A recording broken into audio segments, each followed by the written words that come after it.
So one of our benefits in Ascent is that we get investors of all types, and we try to be very welcoming.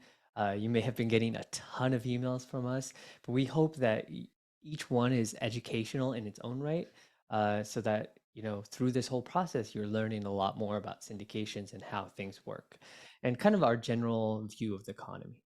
So please, please let us know if the emails are too much. But a lot of the questions that I get is, how do distributions actually work? Like, talk to me, like, walk me through, how does a dollar leave the property?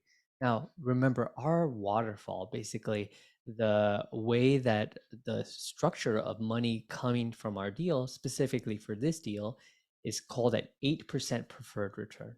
Preferred return means that you get 100% of the profits until you hit that number. So for us, it's 8% at the minimum, which is 35,000.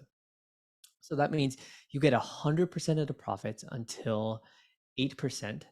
And then after that is true, then we start giving you your money back, called return of capital. That means actually you get 100% of the profits until you get all your money back. You can, that sounds great, right? If we can do that in the first year, that'd be amazing. However, we're predicting about a 3 to 5% cash flow in the first year. It goes up about 1% a year till the very end. So you could see that's a lot less than the 8%, at least initially. We're targeting about 5%. So there's about a 3% difference. And that's because, if the property was making 8% right now, we probably wouldn't be getting much of a discount. They probably wouldn't be selling, they'd be keeping the property. So there has to be something that we're doing to add value to the property. So uh, if we give you 5% and we owe you 8%, then that 3% carries on to the future. And that's called cumulative. Basically, that it keeps getting added on until the end, when we're able to not only give you 8% per year, but then all your money back. So after you get 100% of profits till 8%, 100% of profits of return of capital, then you get 75% of the profits, and then we get 25%. So that's kind of how it works on the minimum. The preferred return goes up depending on how much you invest: 250, 500, and $1 million. And in terms of cash flow, that's actually what I wanted to talk about. Cash flow is how much money you actually get in your pockets. That's a lot more understandable than IRR. The IRR actually looks at how quickly we get your money back.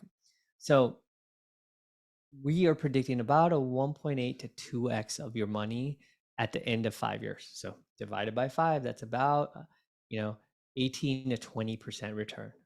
But the IRR is 13 to 15%. And the reason that's lower than the annualized return is because IRR looks at how quickly you get your money. So if we gave you all your money back in the first year of a 5-year hold, that IRR would be sky high. It would be over 100%.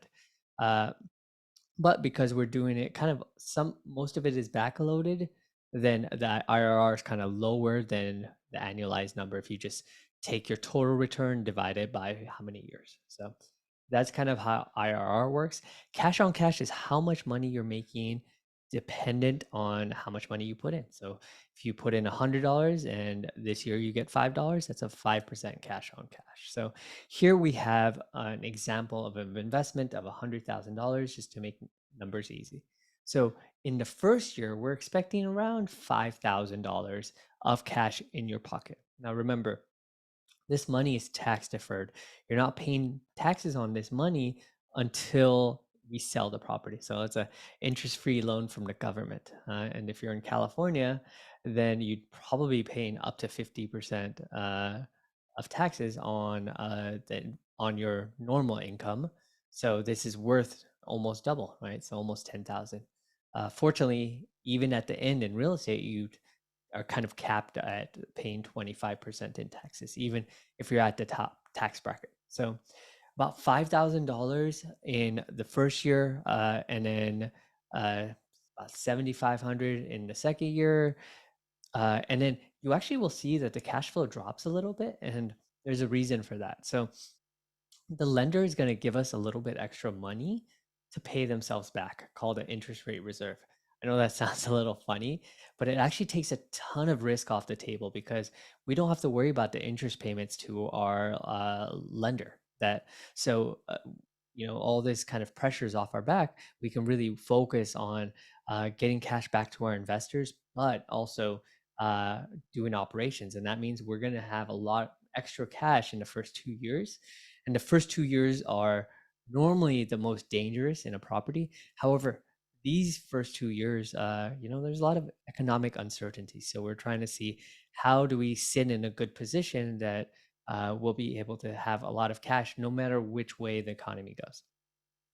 So then it's around 5,100, about 5,200, and then 5,900, and then you get that big pop at the end. So so if you look at it, you'll make around, let's see, 12, 17, 23, about 20 to 30,000 in distributions within the 5 years, and then you'll make 60 to 70,000 at the end. So you'll make 20 to 30% of your return in the first 4 years in terms of distributions, and then the rest you make at the end. So that's why the IRR is a little bit lower, and that's kind of how the cash flow works. Now, if you take all this money, right, you doubled your money in 5 years, and then you put it into another deal, and you're getting 5% off that, then all of a sudden that becomes 10,000, and you do it again, that becomes 20,000, right? So that it becomes a lot more powerful once you start rolling things over, right? It's not one deal that's going to really make a big difference, but it's when you start compounding these over time. And especially if you're not paying taxes on it until the very end, that's really tax-free wealth that you've been creating over time. And we try to be very conservative in the terms of numbers that we use. So that's just cash flow.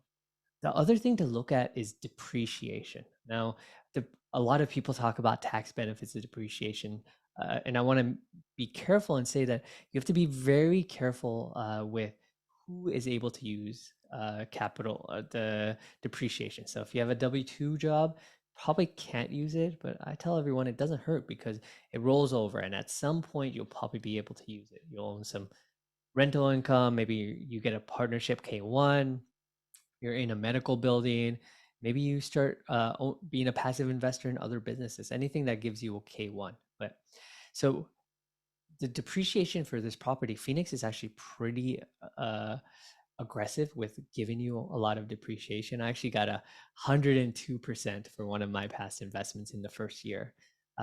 Bonus depreciation has gone down a little bit, so I don't think we'll get that much. However, we are predicting 50 to 70% of your investment in the first year. So if you put in $100,000 in the first year, we expect to give you $50 to $70,000.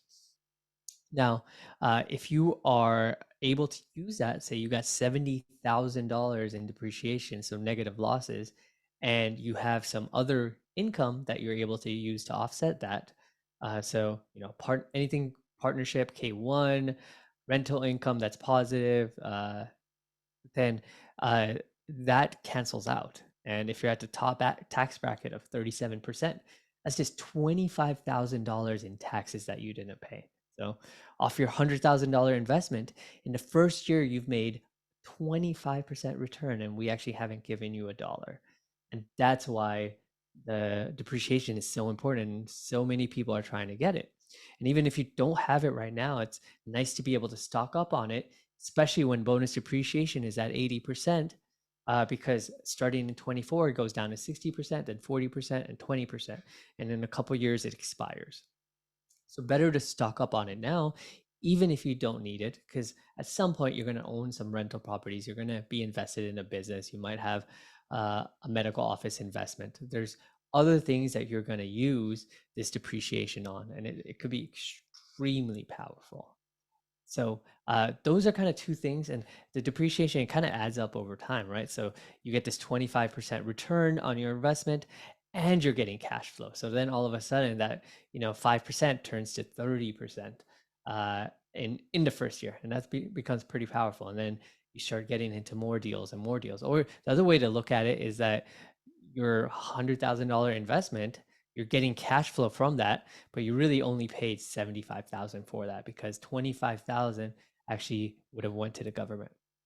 So that's why depreciation is so powerful, and I recommend it even to people that aren't, uh, they're W-2 employees, they're 1099. They don't necessarily be able to use it because, as physicians, it's pretty possible, and there's a lot of CPAs that will try to find ways to convert your active income into passive income, potentially buy your own office, employ yourself.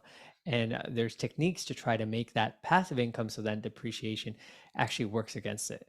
And, there's always real estate professional status, but that's a little difficult to get. So I don't want to mention that to everyone, but that's another possibility. If you have a spouse that doesn't work full time, then you can qualify for real estate professional status if you meet the requirements. And that is extremely powerful in terms of being able to use your depreciation. So that's kind of all I got. Try to keep this one pretty short. If there's any questions, feel free to put it in the Q&A. I'll give people a couple minutes to come up with any questions. And let's see, what else can I talk about? Uh, there's and I've been telling people this in terms of uh, the water. So there's been concern with water in Phoenix. Phoenix just passed a law about 2 weeks ago that says that any new construction from now on will be required to show that they will have enough water for 100 years. So what I think is going to happen is that all new construction that hasn't been started is going to be ground to a halt until they can figure out how to comply with this law. So in the short term, this law is going to be very good for us because it's going to decrease the amount of competition that there will be in this property. Uh, and Goodyear in the area is pretty nice. We actually had someone who lives in Goodyear, drove by it, and said she really liked it. So, and she was younger, she lived there. So I take that as a big sign of how great the building is. So that's it for this time. If anyone has any questions, feel free to text me and we'll talk soon.